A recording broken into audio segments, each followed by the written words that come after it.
Hey everyone, welcome back to Tech Savvy. In today's video, I'm going to show you how to fix blurry stories on Facebook. So let's get started. First, open up the Facebook app on your phone.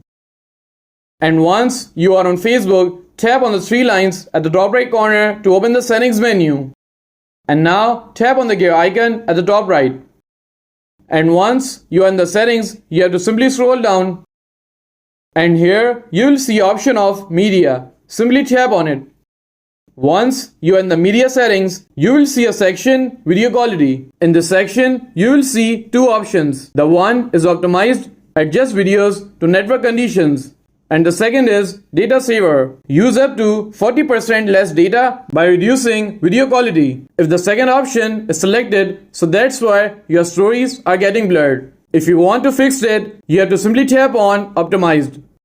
And that's it. That's how you can fix blurry stories on Facebook. If you found this video helpful, please give it a thumbs up and don't forget to subscribe to Tech Savvy for more helpful content. And I will see you in the next video. Thanks for watching.